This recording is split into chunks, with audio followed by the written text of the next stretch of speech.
Hello, everybody. My name is Adam Schwartz. I am proud to serve as the Executive Director of the American Friends of ALYN Hospital, and I welcome you to today's session of Aligned with ALYN, our webinar series. Today, the subject is going to be, should I be worried about my child's eating?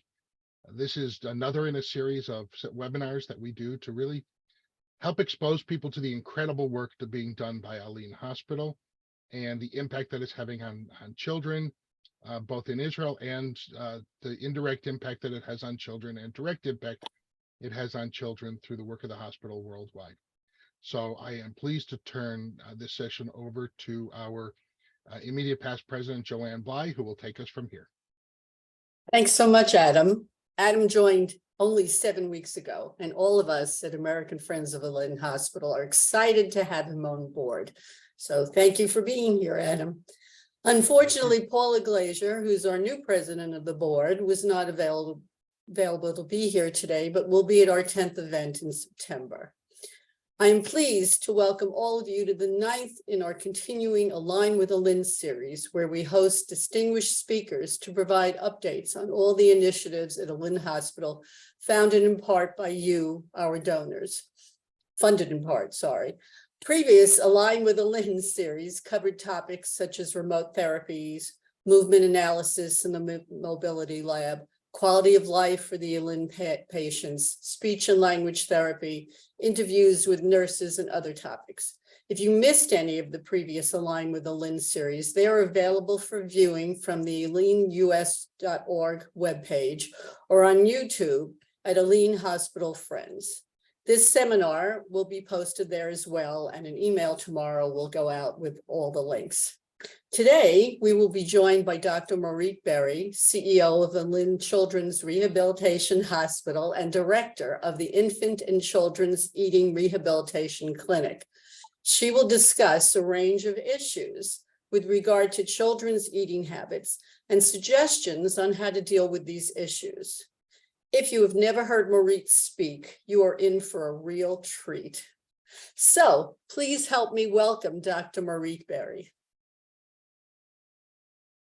Thank you so much, Joanne and everybody. It's lovely to be here with you. My voice is not up to date. I need some speech therapy, so you will excuse my huskiness. But I'm very happy today to share with you some of the accumulated experience that is not only appropriate and adaptable for children with special needs, but to all of us as parents. Food, eating, feeding, and nutrition are different concepts of the same issue. We do not take food just to make sure that we nurture ourselves. There is not one single human social interaction that isn't connected to food. Do you want to come for a cup of coffee? Shall we go out to lunch? Are we celebrating a Brit with a big meal, or God forbid, having a wake? Celebrating a wedding, just providing some food for guests coming into their house. Eating is a part of sharing. It's a part of our social structure. Different societies have different practices, different experiences. They eat differently, and everyone thinks theirs is the only way to eat. So I want to give you a little bit of what ALYN does, but we'll take it to the bigger picture, to things that are relevant to all of us, whether you are a person with disabilities or with food issues or not. So about 15 to 20% of families report that their children have feeding issues. And this is regardless of, we're talking about children who do not have any developmental issues. Imagine that 15 to 20%. That means that for every group of kids, there will be one problem feeder. Okay, there will be one family very worried about their food. This is so common so as to say that some of the aspects of these issues are the norm rather than the exception. And we'll go into that later. But for children with special needs, this jumps up to 80%, 80, meaning that there's almost no child with special physical, sensory, or cognitive issues that do not have some kind of a problem with eating and feeding. It could be a child who's not eating the appropriate texture food for their age, maybe a 3-year-old who still needs his food pureed, maybe a child who chokes on his food or her food. It could be a child who's extremely picky, as is quite common with children on the autistic spectrum. It could be a child who's unable to nurture themselves. They can eat, but the energy expenditure and the length of the meal is such that they're never able to sustain their bodily needs. Well, we have solutions for almost everything.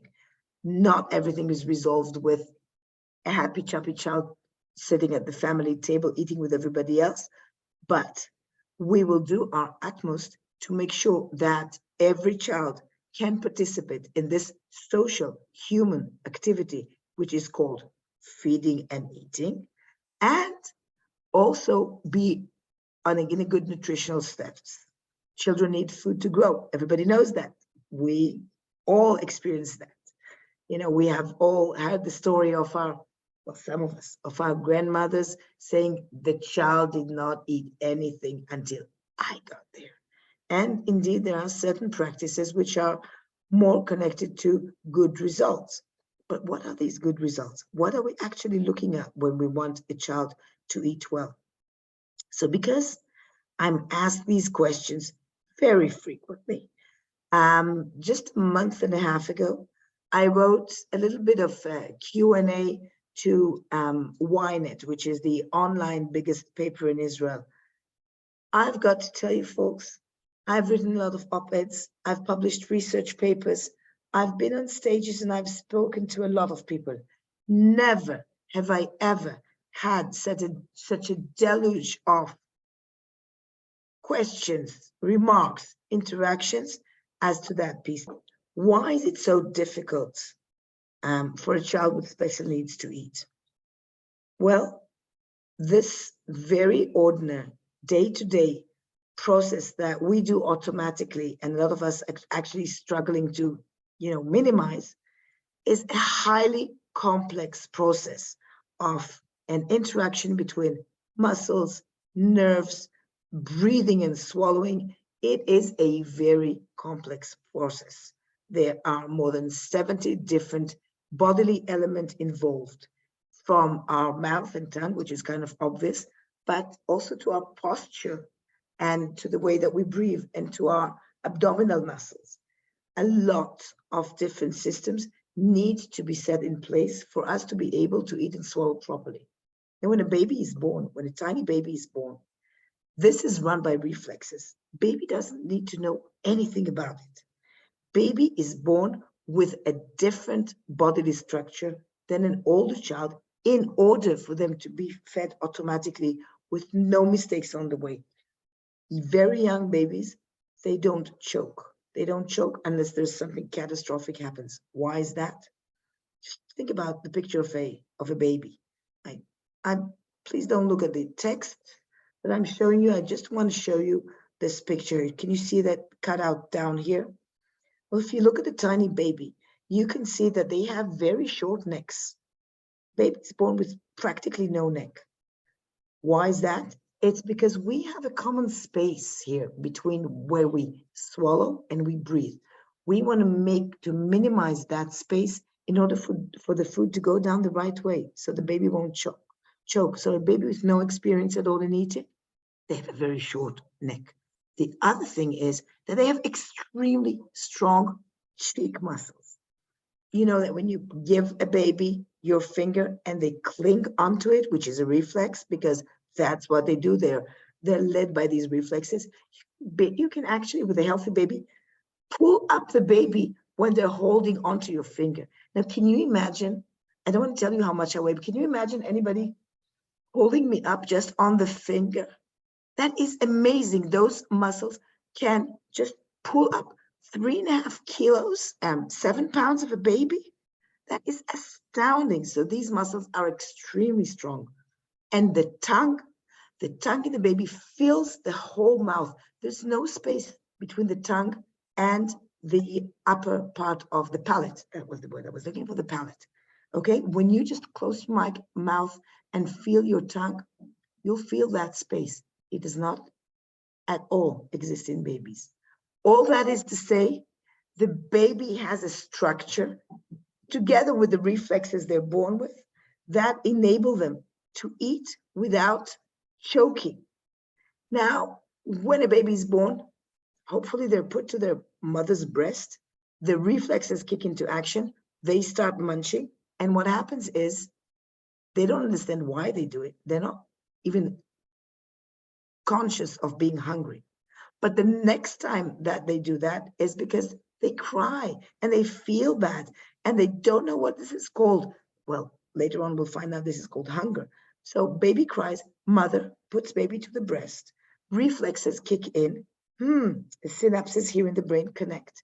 And baby understands when I'm feeling this bad, reference to be called later hunger, then getting mom to do this wonderful thing that brings food into my mouth, that calms it down. By the time baby is 3 months old, they don't need the reflexes because they've already learned that when I feel bad and I'm hungry, feeding will solve that problem. I want to eat whenever I feel hungry. This is what a normally, typically developed baby would say. But what about a child who hasn't had that experience? What about the child who, for any reason, a congenital malformation, need to be on chronic ventilation, any number of issues, has not been fed over the first few weeks? Sometimes it so happens is by the time they start eating, all those wonderful pieces of defense that they have as they're born, they're already gone. The neck is no longer, the cheeks are no longer strong. The reflexes are not operating in the way. So now baby has to handle a very complex operation without these defending systems. And this is difficult. And if the child hadn't had anything in their mouths for the first few weeks or few months, they will resent that.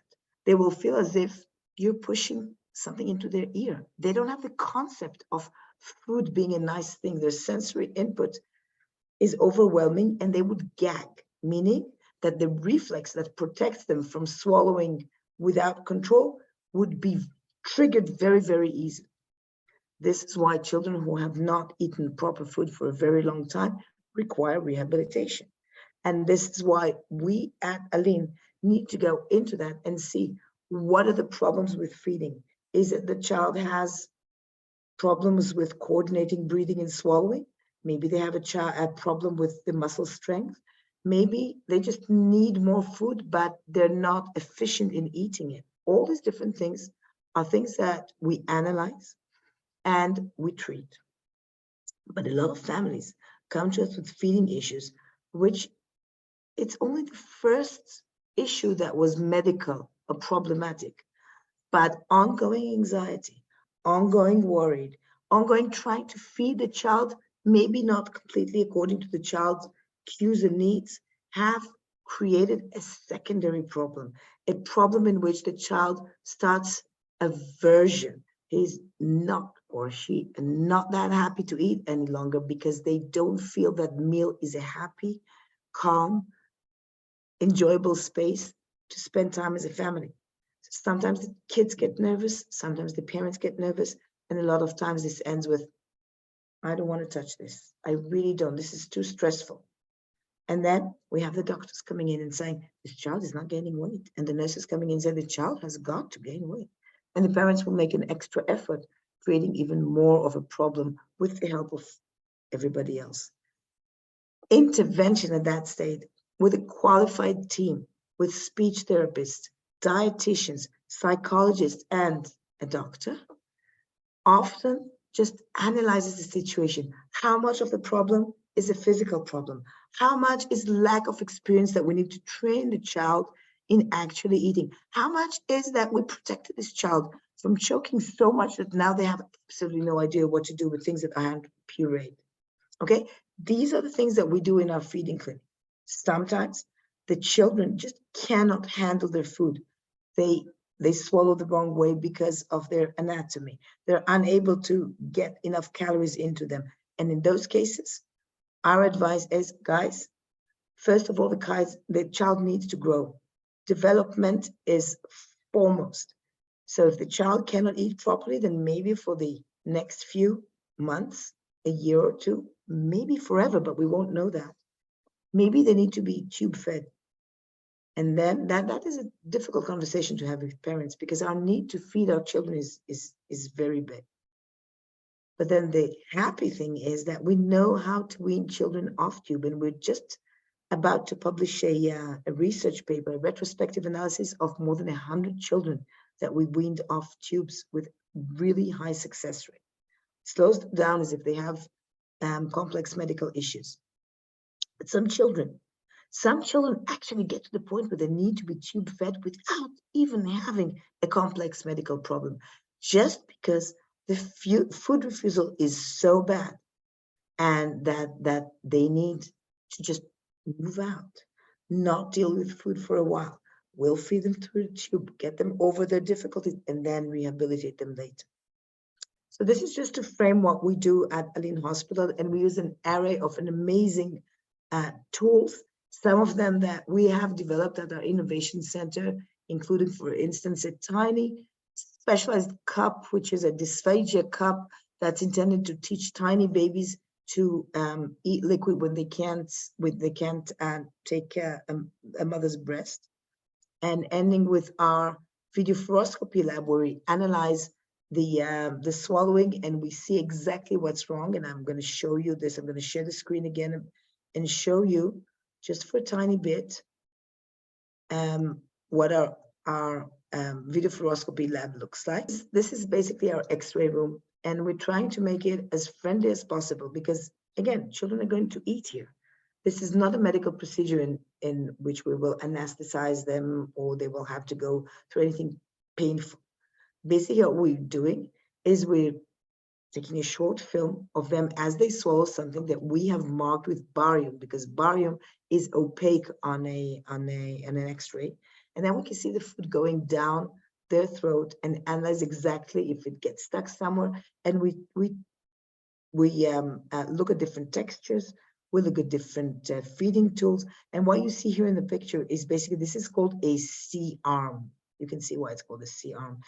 Other hospitals use it for orthopedic surgeries, for X-rays, so that it goes above and under the operating table. We've taken that and we changed it. We're using it sideways so that we can use a small, portable, child-friendly machine to analyze what we're doing. And I can show you how it looks. You can see there's a little chair here where the child will sit, and there's this C-arm all around it.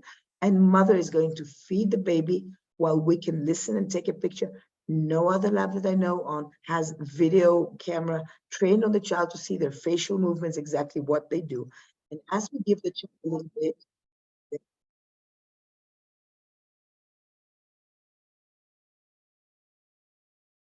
you can see the bottle with the barcode, and you can see the mother feeding the cute baby, and you can see the food going down. This is the food, the milk, and you can see that it goes like in and out like this. Is because the child is, every swallow is a gulp. And we want to make sure that it goes down the right way and it goes forward into the child's lungs. Okay, let's just, now she's taking some bump and feeding her.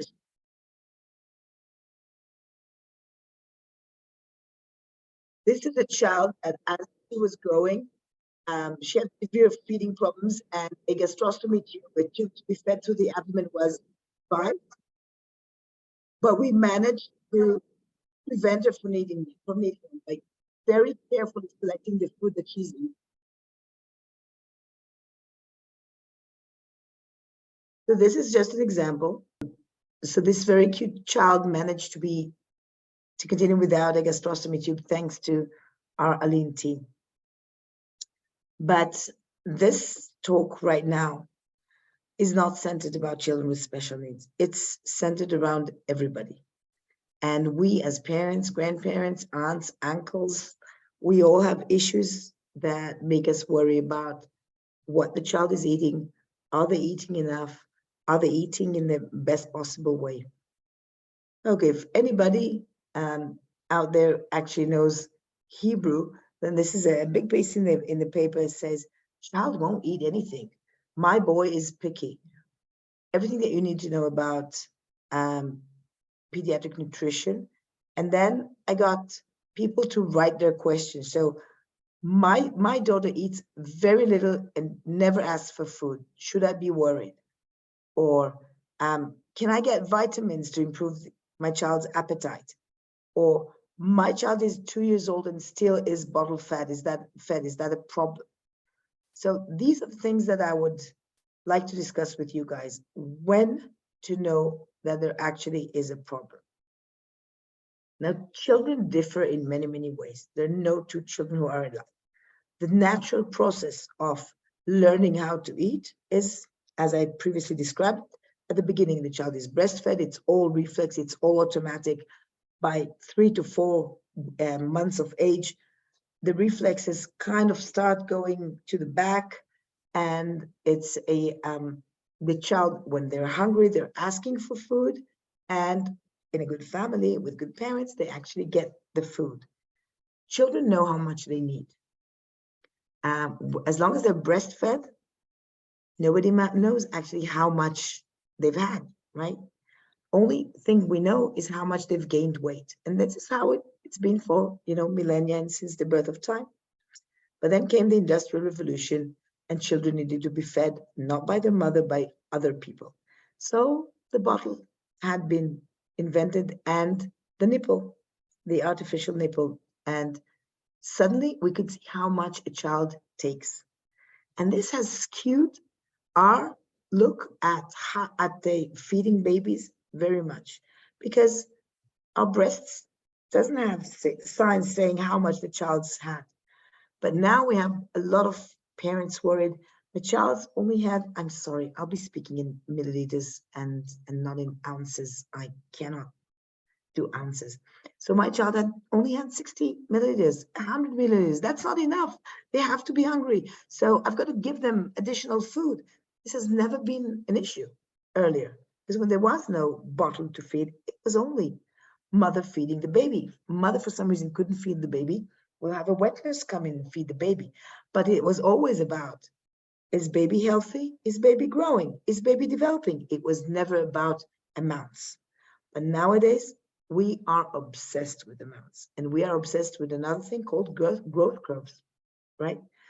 These growth curves are actually statistics of children in the United States in the 50s, mostly white, mostly urban children, mostly of specific groups in the community.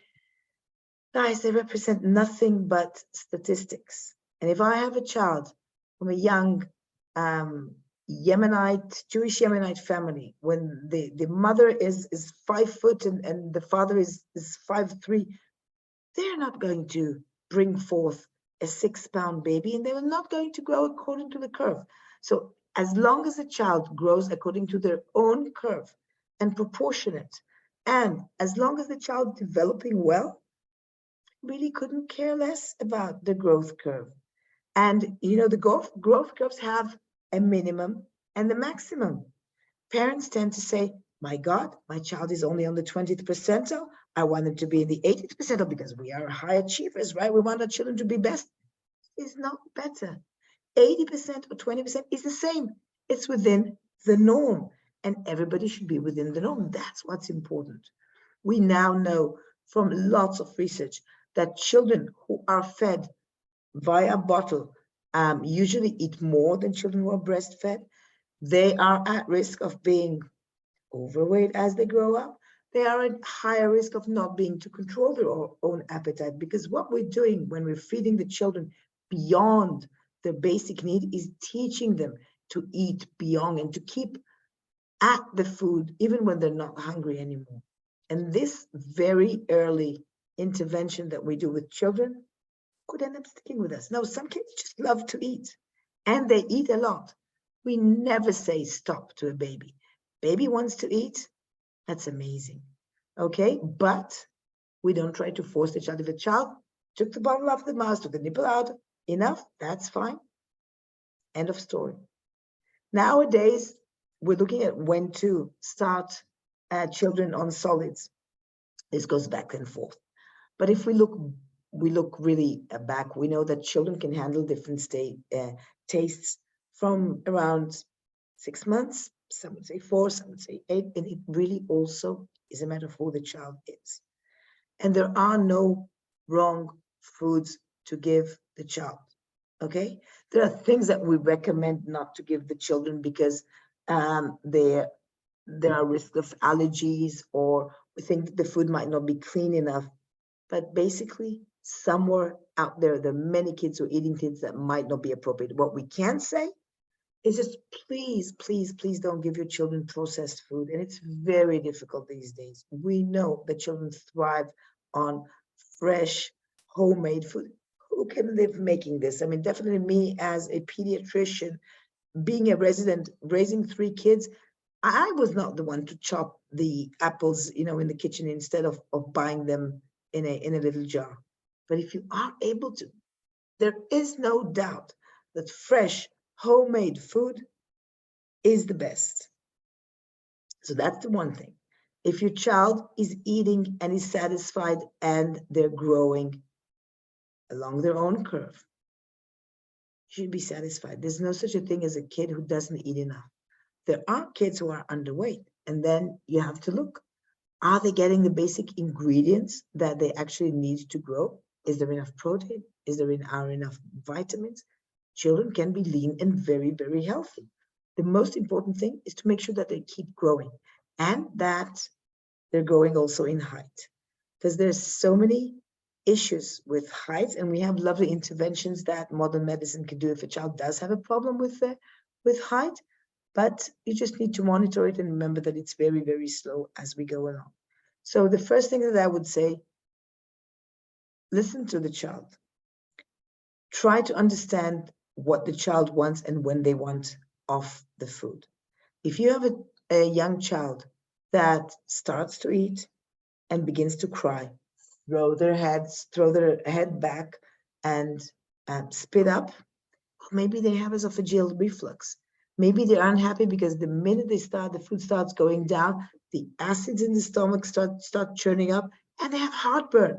And anybody who's experienced heartburn would understand what a nasty experience that is.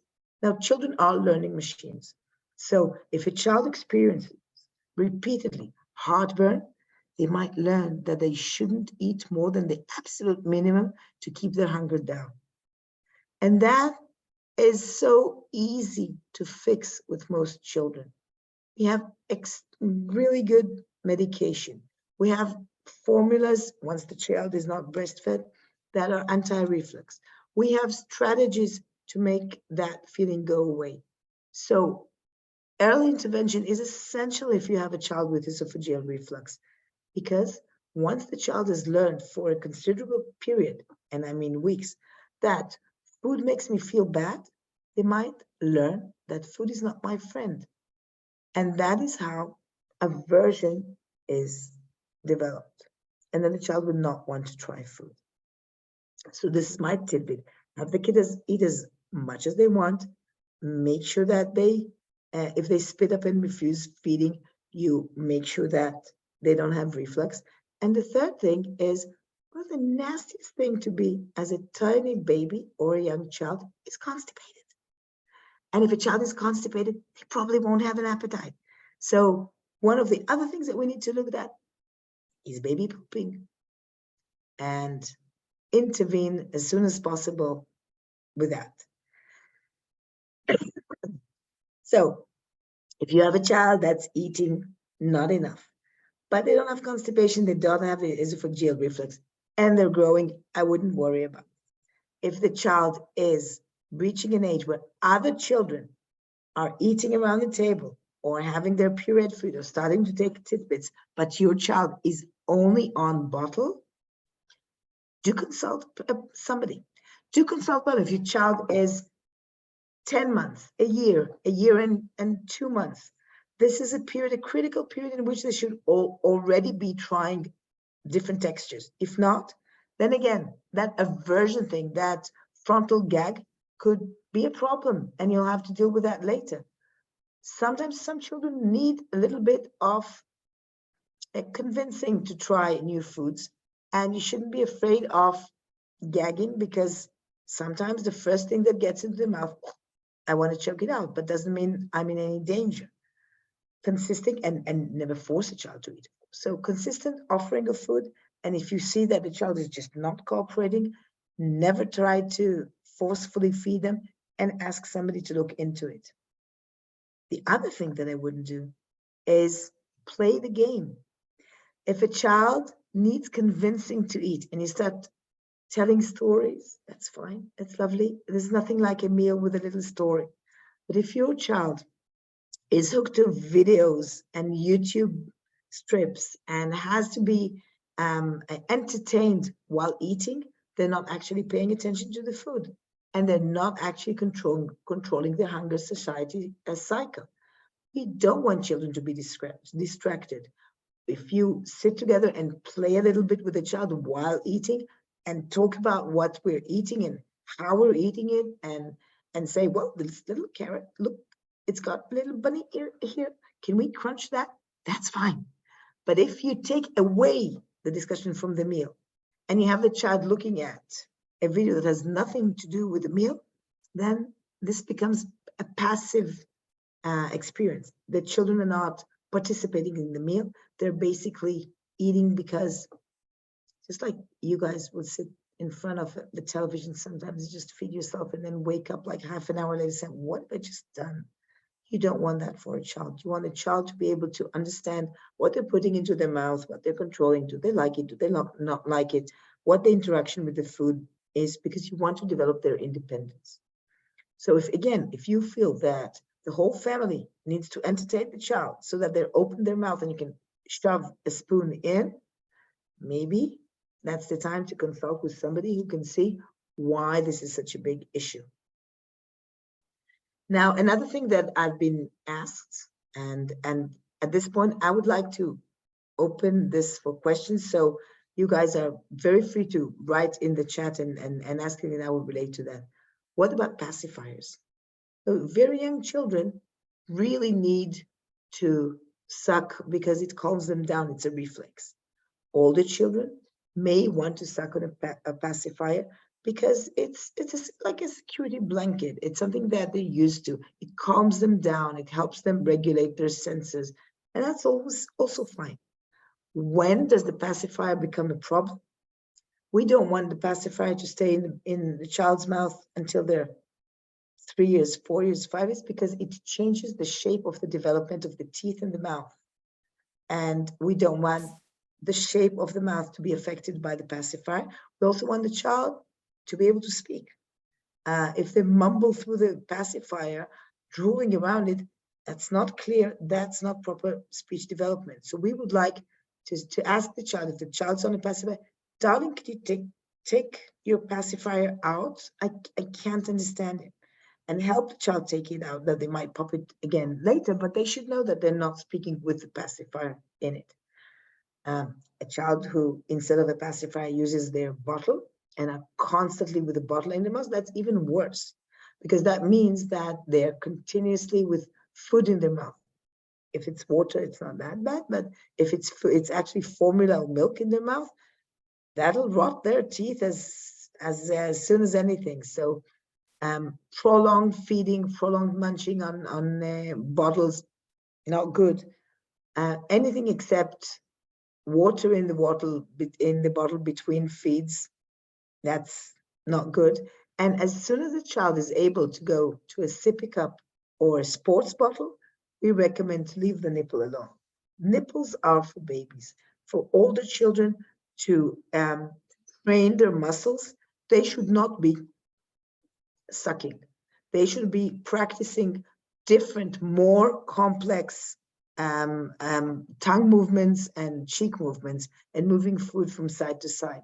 So the nipple holds them back. We want to move away from it as quickly as possible. Another question that I'm frequently asked is, what happened to my child? They used to be such a good eater, and up until 2 years of age, they basically ate everything. And ever since they turned 2, they're eating less and less, and I don't know what to give them, because now they don't want this and they don't want that. So I can tell you that this is a normal process throughout humanity. We don't exactly know why. We know that between 20 and 28 months of age, children do tend to narrow their participation in tasting new foods and being willing to experience novel cuisine and things that they haven't known. And we don't exactly know why, but the idea is that a child is old enough to move around by themselves, explore the world, but they have no judgment as to what is appropriate to actually put into their mouths. Then nature basically scales down their will to experience that, as opposed to that oral investigation of a young child.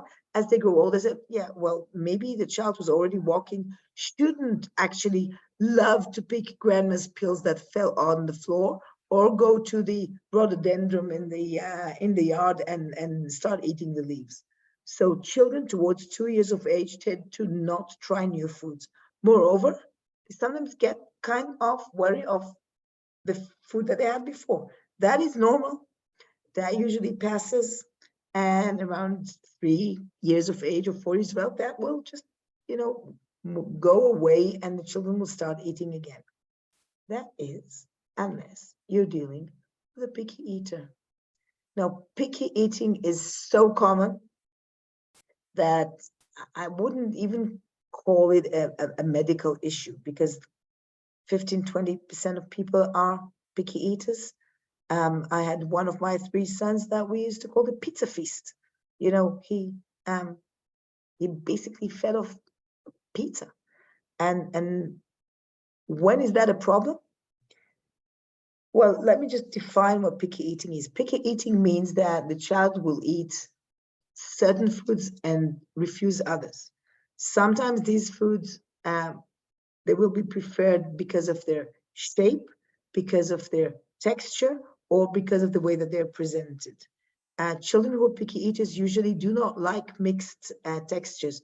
They don't want the sauce on the rice. Please give me just plain rice, and they don't want complex tastes. They want very simple, repetitive tastes. That's what usually happens. And this is a matter of sensory integration, experience, and ladies and gentlemen, there's a genetic tendency. So parents who are picky eaters themselves, if you guys are the ones who, whenever you go into a restaurant, will say, okay, I want the Cobb salad, but please no onions, and please the dressing on the side. And if you could just hold on to the cilantro, because I can't have any cilantro.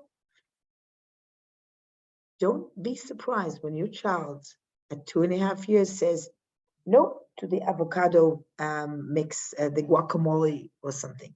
Don't be surprised, because sometimes it actually enhances from one generation to the next. There's a bit of it that is inborn. There's some that is acquired with taste of the family, and there's a lot to do with experience. So as long as the child is eating more than 30 different foods, and they're nutritionally supported by protein, vegetables, and some carbohydrates, I don't care if the child has the same meal day in and day out. Just go to the dietitian, nutritionist, just make sure that the child has everything that they want. Believe me, with a common picky eater, it will go away. You keep offering them different foods, not convincing them, not fighting with them, not wailing about what a bad little girl you are for not trying your broccoli. But if you keep offering food, one day it will happen. Sometimes in a restaurant, sometimes in a friend's house, very frustrating. But it will happen. They will add something to their little collection. When does picky eating usually resolve? When being part of the gang, going out with friends, eating at a restaurant becomes so important to a person that they will overcome their inhibitions and try things that they didn't want to try. This usually happens when they are teenagers. For Israeli kids, the big, incredible solution is going to the army.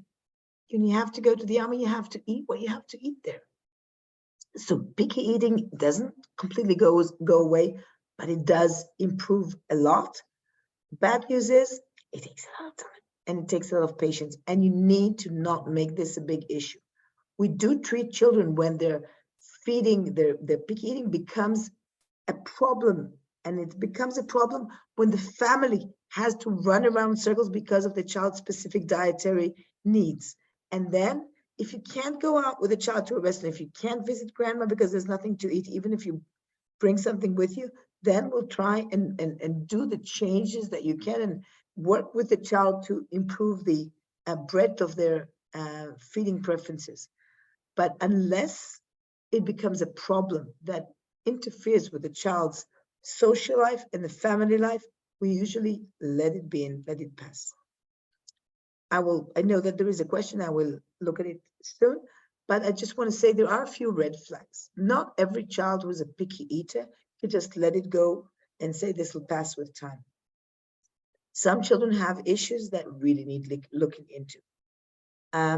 Some children suffer from anxiety and post-traumatic disorder, and they will refuse foods not because of a sensory issue, but because they had an episode in which they choked and almost died, and now they're afraid to bite into hard foods, or maybe because they're just very worried about something, and this is the way they express it. If you have an anxious child and eating is just one of the expressions of anxiety, it will not solve itself without looking at that, and the sooner the better. Second red flag is children on the autism spectrum. Now, children on the autism spectrum, they have a very different way of interacting with the world, and their senses work differently. And one of the things that they really need is consistency. This is why children, a lot of children, and this is a generalization, I know that every child is different, they need a consistent day program. They need to know when they're going to school, when they're coming back to school, where they're going to put their coat, and who's going to pick them up, because that makes them safe, because they're very bad with transitions. Food is one of the things that could be very, very scary. You take a bite into a piece of biscuit, which is hard and crunchy. You put it into your mouth and it changes. Now the child doesn't see it in the mouth. It just, the expectation is for that thing which is hard, and I just bit into it, to be a hard thing that I can keep on biting into it. The fact that that food melts in my mouth and turns from frozen ice cream to gooey ice cream, or turns from a big chunk of potato to loose potatoes, is overwhelming and sometimes really, really scary for a child on the autistic spectrum. These children will do better with mashed potato because they don't change that much in the mouth. And they love processed store-bought food, because whenever they bite into it, they get exactly the same taste. Because when I make food at home, and I put a little bit of salt this time and a little bit of pepper that time, and maybe it's a little bit more cooked this time, and maybe I didn't have any parsley, so I added something else. Home-cooked meals are never the same. This is scary for a child who really doesn't interact well with changes. So these children really appreciate the fact that when you bite into something that is store-bought, you get always exactly the same taste. This isn't good for the nutrition, it isn't good for other things, but it makes them feel better. So working with these children is changing very, very slowly whenever they're ready to put in their mouth.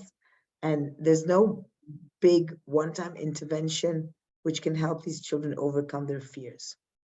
So I have two questions here. If all the tests are done and all tests have come back normal, then what causes swallow difficulty for a child who doesn't have developmental delays? Well, usually, if all the tests are fine, then it isn't a swallow difficulty. Maybe it's a difficult with handling the coordination between swallowing and breathing. Maybe the problem is with the emotional aspect of dealing with the food. If swallow studies are normal, there is no swallow problem. And then you have to look at the other aspect, the way that the child is sitting, the interaction between the child and the parent in the meal. Sometimes you just have different temperaments, and there's a parent who is extremely diligent in giving the child the food, but the child wants to be independent, just grabs the food and throws it off the floor, and the parent can't handle it and says, no, no, no, no, I want this and need this to be tidy. Clean the child, start again very carefully. And the child grabs again at the spoon. Have to listen to the child. This is an active child. Give them their own spoon. Help them make the mess they need. You clean later, but believe me, you'll get more food into the child if you work with the child. So this is the kind of advice that we sometimes work. Sometimes we take videos of the children and show the parents the interactions and show them where they can interact in the child in a different way. So a next question, my child vomits and coughs when eating peas, chickpeas, beans, and legume vegetables. Well,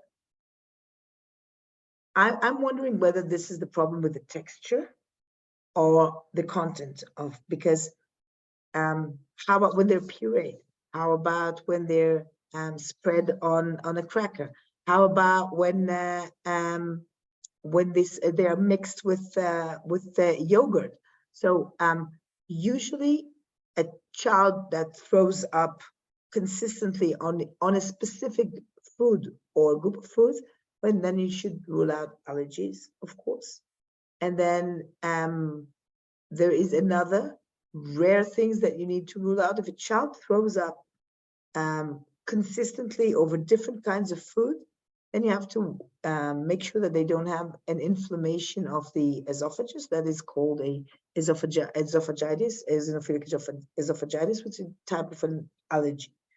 But usually, if the child consistently is reluctant to swallow a food because they really don't like it, you go around it. Leave that food aside. We don't all need to eat that specific food. We'll find a different way of providing the child the nutrition that they need. My experience in Israel is that Haredi, ultra-Orthodox families, if the child doesn't eat bread, for them, it's just as if the child hasn't had anything to eat. They consider bread to be the mainstay of food. And if a child doesn't eat bread, that even if they eat chicken and potatoes and broccoli, if the child doesn't eat bread, then there's a problem. And for children, especially who used to be premature infants and sometimes have a high palate, bread could be a problem because it becomes basically dough if they chew it very slowly. And then they get stuck in the mouth and definitely on the top of the roof of the palate, and they have a hard time taking it out. And they just don't like it because it bothers them. For these families, we say, toast the bread. Once you toast the bread, it becomes crunchy. It's easier to swallow without it becoming doughy. And end of the problem. Sometimes we have families saying, well, my child just hates breakfast and there's nothing that I can feed them during breakfast. And we say, well, give them lunch twice a day. And he goes, you can't give a child meat for breakfast. Well, we have children who are experts from Russia coming in, and they demand to have meat for breakfast, and it's not something that the hospital usually does because we, as a kosher hospital, don't do milk and meat together. So we have things that are dairy in the morning and meat at lunch. But some places around the world do have meat for breakfast. Or, Japanese children, they have pickled plums and rice in the morning. No Israeli child will do that. And if you offer an Israeli child peanut butter and jelly sandwich, I mean, they won't touch it. It's all about how you grow up and what's your comfort food and what are the things that you're used to. And a lot of times, it just takes taking the families out of their rut and saying, you can do things differently because this child needs a different lookout. And sometimes you need the specialist to make sure that you see that there are other ways to look at the same problem. Is there a cure for swallow difficulty? Well, that depends on what the cause of the swallow difficulty is. Swallowing can be affected by injury from different levels. It could be a brain injury, swallowing difficulties, or what we call dysphagia, could be caused by damage to the very deep nuclei in the brain that control the swallowing reflex. This happens many times when there was an injury at birth, and we can't fix it. So if we have a child with a brain injury that is unable to swallow, the best that we can do is give the child the nutritional support that they need, and hope that specific textures they will be able to swallow, even if they can't swallow all the textures, because liquids are the most difficult to swallow. So if a child can't take liquids at all, you have to give them thickened fluids or jelly or other things instead of water. And if you really can't provide that, then they will need that support of that tube, even if it's only for the liquids. And they can still eat everything else by mouth. They can eat meat and potatoes and whatever they want through the mouth and still get the fluids through the tube if they need to. So this is one reason. Other reason for a swallow problem is inexperience. Inexperience is something that children look as if they're choking because they haven't been trained to eat, because they didn't eat properly in the first few months or years, and then we can train them. Another problem with swallowing is because of sensory issues. When we eat, we move, we create a bolus of food in our mouth, we move it backwards, and then that triggers the swallow reflex and it goes down. Children, especially children with the cerebral palsy and other neuromuscular issues, they're unable to form that bolus in the mouth. So they move part of the food back towards the end of the back of the mouth. They swallow part of it and the rest of it just stays in the mouth. And when food stays in the mouth, many bad things happen. And one of them is that a lot of times the food just trickles down the throat passively, sometimes without even triggering a cough reflex. And that food ends up in the lungs. And that is called an aspiration. You put food into your lungs, and aspiration can cause pneumonia. And then you find out about it. But sometimes it doesn't even do that. Sometimes it just trickles down. There's very little inflammation ongoing all the time. And then one day you find out that the child has chronic lung disease because the lungs have been inflamed for so long. This is why we're extremely careful with children when we see that the bolus kind of spreads around the mouth instead of them swallowing. If a child drools out some of the food and it just stays in the mouth, it's not a good sign. Sometimes we can strengthen the eating or teach the child to move the food backwards, especially children with hypotonia or issues like that.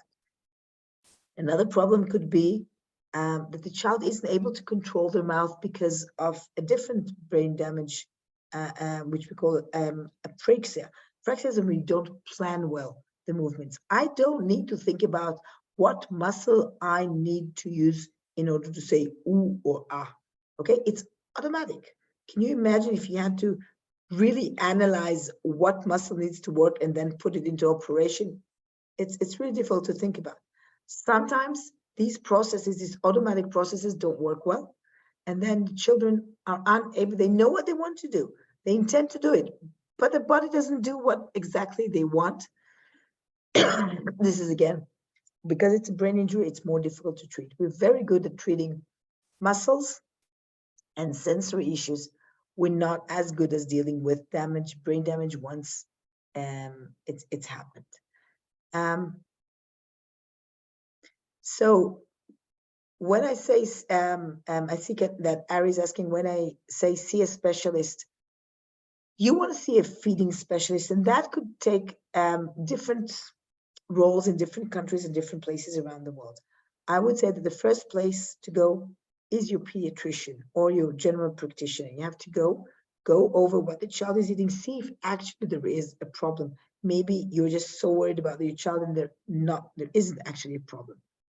You're not thinking that there still is a problem. See a dietitian about the nutritional status of your child. You're still worried?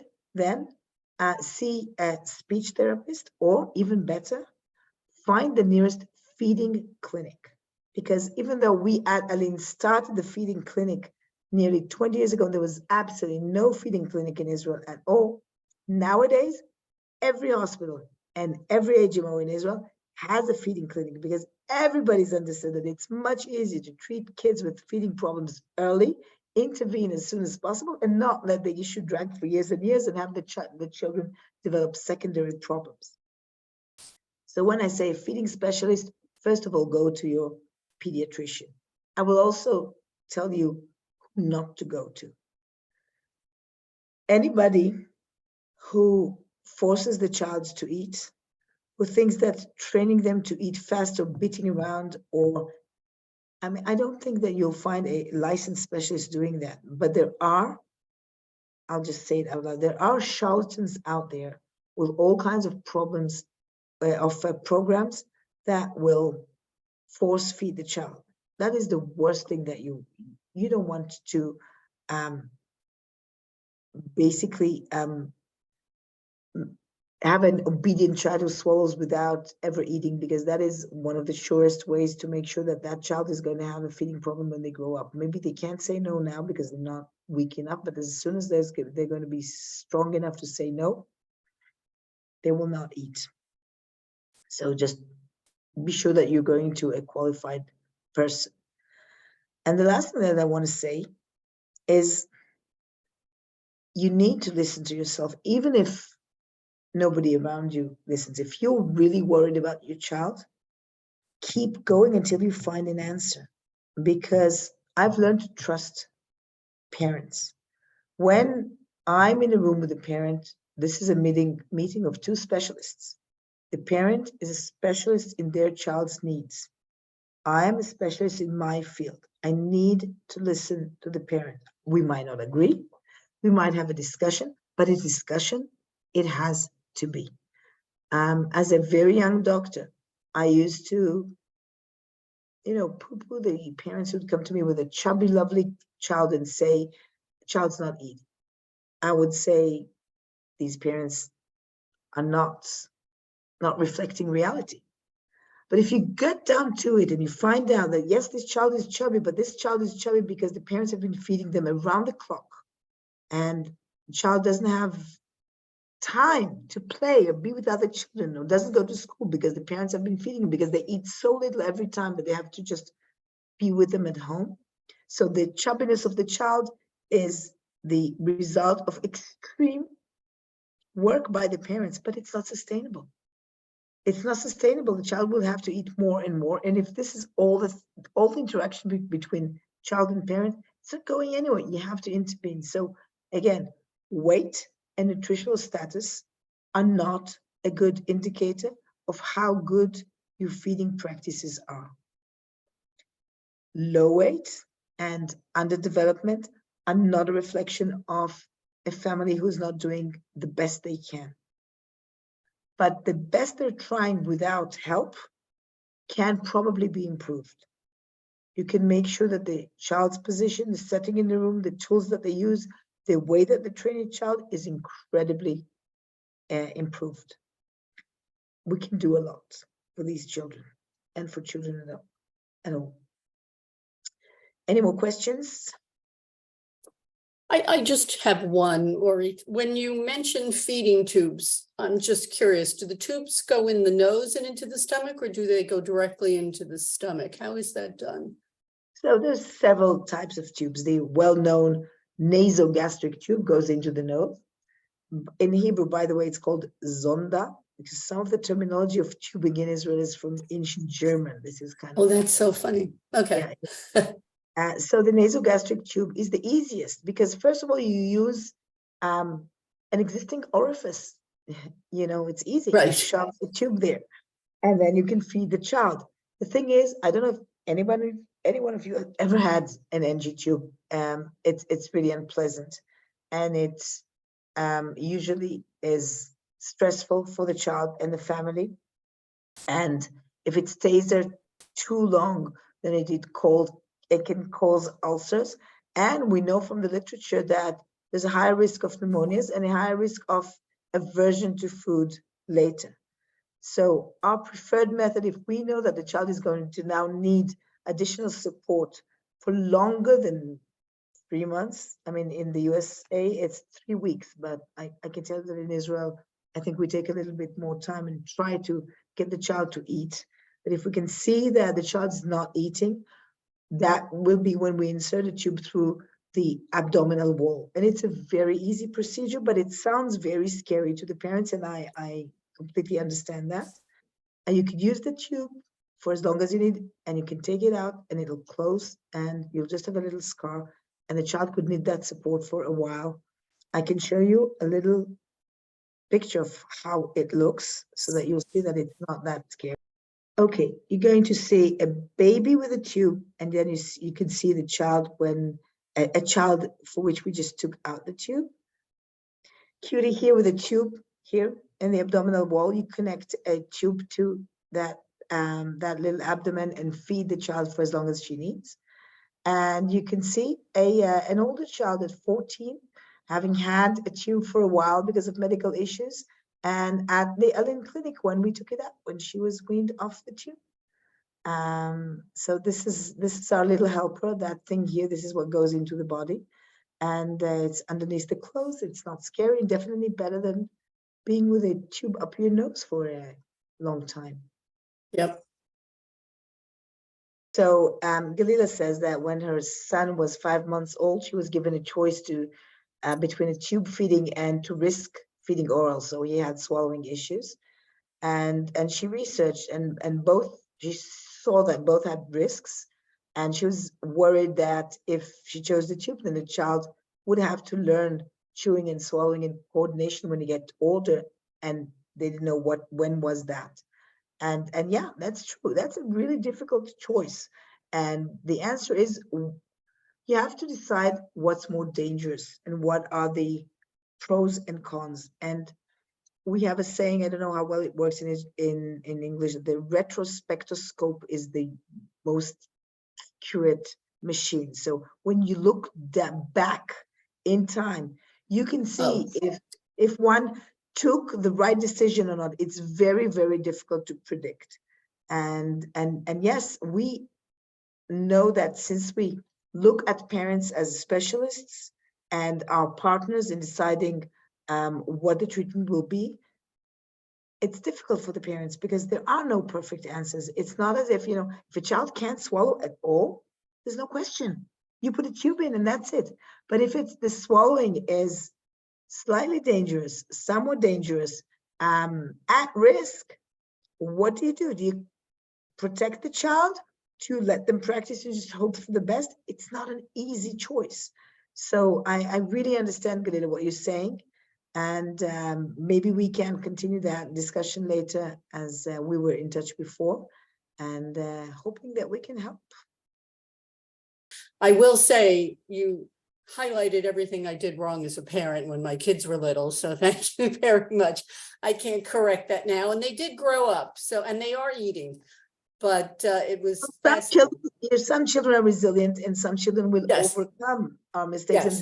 And God, it's that way. Yeah. Yes. So I'm glad they overcame the bribery and everything. So thank you very much. And thanks for everything you do for the hospital. And it's always such a pleasure to hear you speak. I'm always fascinated, and I'm sure a lot of people will view this video when we send it out over, I think tomorrow we'll send out the email on this, and posting on YouTube as we always do, and where people will also have the opportunity to donate to ALYN if they feel so inclined, which is always helpful and appreciated. Yes, right. And everyone, please look forward to the next in our series in September. And please forward this video to your friends, families, neighbors. I'm sure you know people, as I do. Now I know grandmothers who are concerned about their grandchildren. In fact, during this, I did text one of my friends because I know she was concerned that her grandson's a picky eater. And I said, I'm forwarding you the email tomorrow so you can realize why perhaps not to be worried about him. And if any of you or any of the donors want to host the next series, please let me know. And remember, and I always point this out, it is our support above me. I got to go like this. Our support, their success. Thanks again. Have a great day, everyone. Bye. Thank you, guys.